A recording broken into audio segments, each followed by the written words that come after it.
Hello student, welcome to the physics formula series for JEE and NEET examination. This is the formula number 10 of unit 8 of class 11th and today's topic is thermal resistance and steady state. मैं एक बात बता दूं कि formula number 9 और formula number 10 के बीच में काफी गैप हो गया है। बीच में कुछ काम में बिजी हो जाने के कारण वीडियो नहीं डल पा रहा था। आगे से मैं ट्राई करूंगा कि रेगुलरली वीडियो डले और एटलीस्ट नीट 2024 एग्जाम से पहले मैं यूनिट हीट और एसएचएम और वेब को कंप्लीट कर पाऊँ। चलिए यहाँ से वीडियो को स्टार्ट करते हैं। या फार्मूला नंबर 10 में हम लोग को पढ़ना है thermal resistance and steady state. तो ये फार्मूला है थर्मल रेजिस्टेंस का। यहाँ RTH या thermal resistance L equal to length and A है थर्मल कंडक्टिविटी और A है क्रॉस सेक्शन एरिया। तो थर्मल रेजिस्टेंस का ये फार्मूला होता है RTH इक्वल टू L/Ka और ये फार्मूला होता है rate of heat flow per unit time यानी हीट करेंट। या फार्मूला हम लोग पहले वीडियो से भी देखते, इसके पहले वाले वीडियो में भी देखे थे।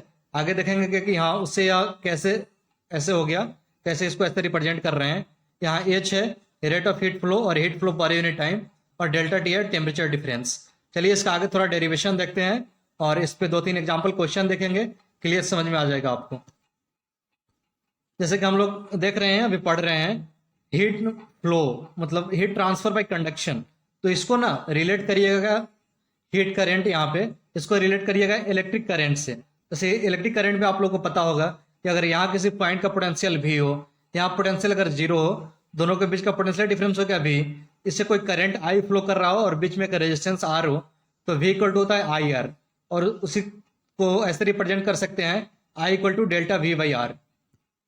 तो जो हीट फ्लो बाय कंडक्शन का जो फार्मूला है उसको भी कुछ इस फॉर्म में लाएंगे, क्योंकि आप लोग इलेक्ट्रिक करंट से काफी ज्यादा फैमिलियर हैं।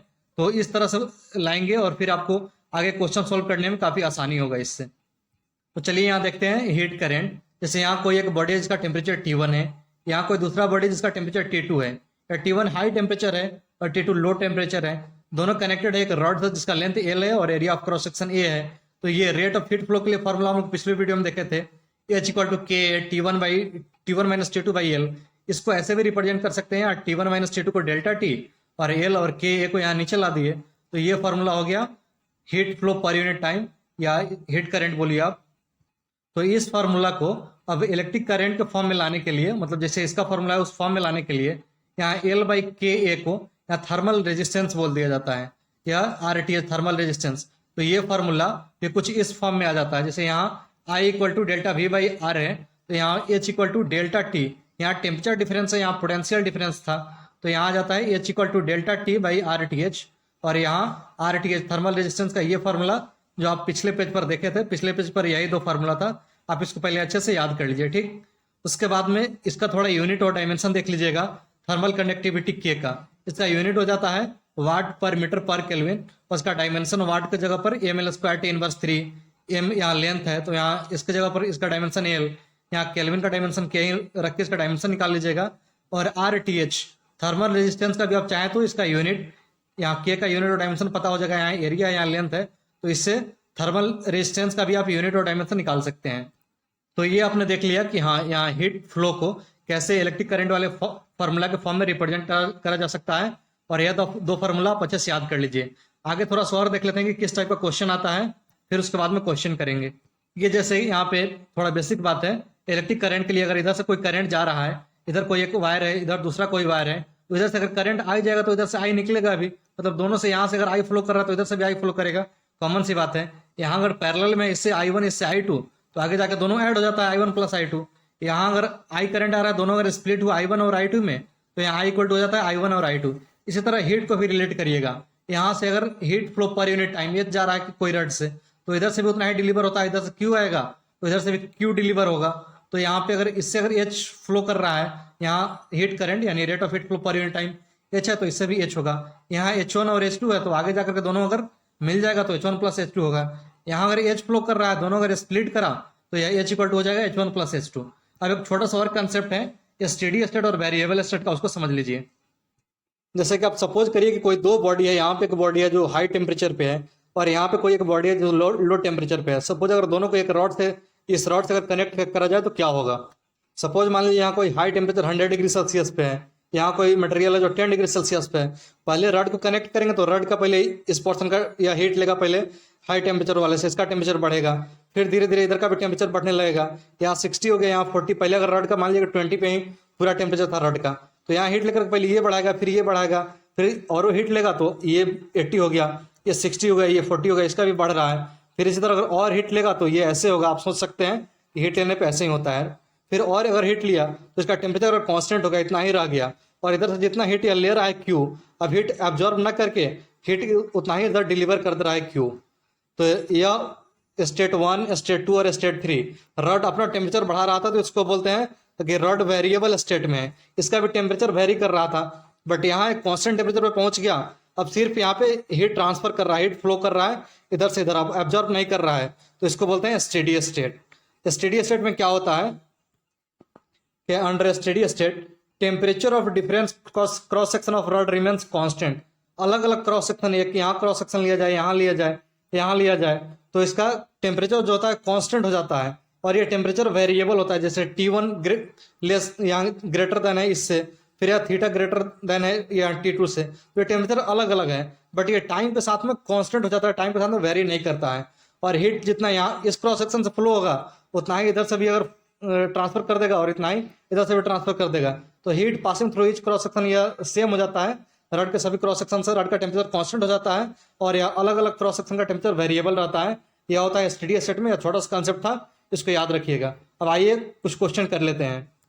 यहाँ पे क्वेश्चन है जो जेईई मेन 2022 में पूछा गया था कि दो मेटालिक ब्लॉक है M1 और M2, यह है M1 और यह है M2, ठीक, जिसका क्रॉस सेक्शन सेम है और कनेक्ट एक दूसरे से कनेक्टेड है, जिस तरह फिगर में दिखाया गया है। थर्मल कंडक्टिविटी ऑफ M2 मतलब इसका थर्मल कंडक्टिविटी दे दिया है K, और पूछ लिया थर्मल कंडक्टिविटी ऑफ M1, मतलब ये वाले पर्सन का थर्मल कंडक्टिविटी पूछ लिया है, और एक क्वेश्चन में बता दिया कि स्टेडी स्टेट में पहुंच गया है रड। तो स्टेडी स्टेट में जितना इधर से अगर रेट ऑफ हीट फ्लो यानी rate of heat transfer H होगा, तो इधर से भी उतना ही होगा, इससे भी। तो H1 इसको मान लिया गया, इससे जो फ्लो हो रहा है H1 इक्वल टू हो जाएगा H2। तो यहाँ रेट ऑफ हीट फ्लो का फॉर्मूला लगा देंगे जो अभी पिछले पेज पर देखे थे, H equal to delta T divide by L by K A. तो ये यहाँ का टेम्परेचर डिफरेंस इसके लिए यहाँ 100 है, यहाँ 80 है, तो टेम्परेचर डिफरेंस 100 माइनस 80, लेंथ है इसका 16 सेंटीमीटर, और इसका मान लिया जाए के डैश जो हम लोग को निकालना है, क्योंकि यह 2 का दे दिया है के थर्मल कंडक्टिविटी, 1 का निकालना है, हम लोग के डैश मान लिए, के डैश वही है। इसी तरह या H2 मतलब इसके लिए रॉड 2 के लिए मतलब ब्लॉक 2 के लिए टेम्परेचर डिफरेंस हो जाएगा 80 माइनस 0, यहाँ 80 माइनस 0 लेंथ L है, और यहाँ के क्वेश्चन में दिया गया है एरिया ऑफ क्रॉस सेक्शन, इसका भी ये मान लिया गया क्योंकि दोनों का ये क्रॉस सेक्शन एरिया सेम है। फिर यह इसको आगे फर्दर बढ़ाएंगे कैलकुलेशन को, तो यह ऐसे आ जाएगा यहाँ पे, फिर और आगे बढ़ाएंगे तो यहाँ ये कट जाएगा, यहाँ 10 टाइम्स ऐसे आप करिएगा, फिर यहाँ कुछ इस तरह से आ जाएगा के डैश इक्वल टू 8K। तो यहाँ पे आंसर ये हो जाएगा। एक और देखते हैं नेक्स्ट क्वेश्चन। देखिए जो हीट फ्लो मतलब उसको एनालॉजी लिया है करंट से, करंट फ्लो की तरह समझाए हैं, उस तरह से अगर समझ लीजिएगा हीट ट्रांसफर बाय कंडक्शन को, तो क्वेश्चन काफी इजी हो जाता है। यहाँ पे टेम्परेचर दे दिया है इस पॉइंट का, इस पॉइंट का टेम्परेचर दे दिया है, और इस पॉइंट का टेम्परेचर पूछ लिया, जैसे करंट में होता है इस पॉइंट का पोटेंशियल दे दिया हो, इस पॉइंट का पोटेंशियल दे दिया हो, बीच से कोई करंट फ्लो कर रहा हो, इसका रेजिस्टेंस पता हो, इसका रेजिस्टेंस पता हो तो यहाँ का वोल्टेज निकाल सकते हैं पोटेंशियल। उसी तरह करंट से एनालॉजी लीजिएगा, ये सब क्वेश्चन काफी आसान हो जाता है। चलिए क्वेश्चन को देखते हैं। यहाँ दिया गया है कि मेटल रॉड जिसका लेंथ है 2 मीटर, क्रॉस सेक्शन एरिया एक का 2A है, एक का A है, जो सोन इन द फिगर, इसका इंड मेंटेन करा गया 100 डिग्री सेल्सियस पे और 70 डिग्री सेल्सियस पे। तो temperature of mid point C, mid point का टेम्परेचर पूछ लिया है, तो जितना इससे rate of heat flow H1 का वैल्यू होगा उतना ही इससे भी फ्लो करेगा। करंट से एनालॉजी लीजिएगा तो ये इस तरह हो जाएगा, इसको ऐसे 100, इसका टेम्परेचर अगर C मान लिया जाए तो यह डेल्टा T हो जाएगा 100 माइनस C, लेंथ यहाँ 1 मीटर, यहाँ K, cross section area 2A है, ऐसा रख देंगे। फिर यहाँ इसके लिए रखेंगे H2 के लिए, यहाँ का टेम्परेचर C मान लिया जाए, यहाँ का 70 दिया गया तो C माइनस 70 हो जाएगा, लेंथ 1 मीटर और K, कैलकुलेशन को आगे बढ़ाइएगा ऐसे, तो फिर यहाँ पे ये हो जाएगा, ये ऐसे ऊपर जाता है, ये कैलकुलेशन में आप लोगों को पता होगा। फिर ऐसे करिएगा तो 3C इक्वल टू 270 आ जाएगा, तो C का वैल्यू निकालिएगा तो 90 डिग्री सेल्सियस आ जाएगा। तो ऐसे काफी आसान हो जाता है। एक और लास्ट क्वेश्चन देख लेते हैं। इसमें यहाँ मिड पॉइंट का टेम्परेचर निकालना है। ये सब मिड पॉइंट वाला टेम्परेचर कैसे निकाला जाता है अच्छे से समझ लीजिए, क्योंकि नीट और जेईई में ऐसा क्वेश्चन पूछा जाता है। यहाँ पर क्वेश्चन दिया गया है कि 3 rod made of same material का बना हुआ है। सेम मटेरियल कहने का मतलब है कि तीनों का थर्मल कंडक्टिविटी सेम हो जाएगा, यानी के का वैल्यू सेम हो जाएगा। Having the same cross section, cross section भी सेम हो गया, और यहाँ पे लेंथ भी सेम लग रहा है, मतलब लेंथ भी सेम है, और जैसे फिगर में दिखाएगा उसे ज्वाइंट करा गया है, यहाँ सेम लेंथ भी दे दिया है। द लेफ्ट रड, यहाँ पे दिया गया है कि लेफ्ट एंड राइट एंड को मेंटेन करा गया है। यहाँ पे राइट एंड है 90 पे और लेफ्ट एंड है 0 डिग्री सेल्सियस पे। तो यहाँ पे पूछ लिया गया है temperature of junction of 3 rod, मतलब इस पॉइंट का टेम्परेचर पूछ लिया है। तो सपोज यह है हाई टेम्परेचर पे, यह है यहाँ पे लो टेम्परेचर पे, तो हीट ऐसे फ्लो करेगा, इधर से ऐसे आएगा, हीट फ्लो करेगा, मतलब हीट ऐसे फ्लो करेगा। तो इधर से अगर H1 आ रहा है, इधर से H2 आ रहा है, मिल करके यहाँ H हो जाएगा, मतलब H जो होगा H1 प्लस H2। तो यहाँ H के लिए फॉर्मूला रख दीजिए, इसका टेम्परेचर कुछ मान लीजिए, यहाँ का थीटा मान लीजिए जो हम लोग को निकालना है। तो थीटा माइनस 0 टेम्परेचर डिफरेंस, इसका लेंथ L और थर्मल कंडक्टिविटी K और area of cross section A, और उसी तरह H1 इसका टेम्परेचर 90 माइनस थीटा करिएगा, फिर L/K, और फिर यह दोनों ऐड हो रहा है, मतलब H1 प्लस H2, तो यहाँ प्लस ऐसे आएगा, फिर ये सब कट जाएगा, ये कट जाएगा, ये कट जाएगा, ये कट जाएगा, तो यहाँ थीटा इक्वल टू हो जाएगा 180 माइनस 2 थीटा, यहाँ 3 थीटा हो जाएगा 180, तो थीटा का वैल्यू आ जाएगा 60 डिग्री सेल्सियस। ये आपको मिड पॉइंट का टेम्परेचर कैसे निकाला जाता है करंट से एनालॉजी लेकर अच्छे समझ में आ गया होगा। तो ये फार्मूला को अच्छे से याद कर लीजिएगा। थर्मल कंडक्टिविटी जो फर्स्ट पेज पे बताया गया था, यहाँ पे वीडियो खत्म करते हैं। ठीक है, थैंक यू।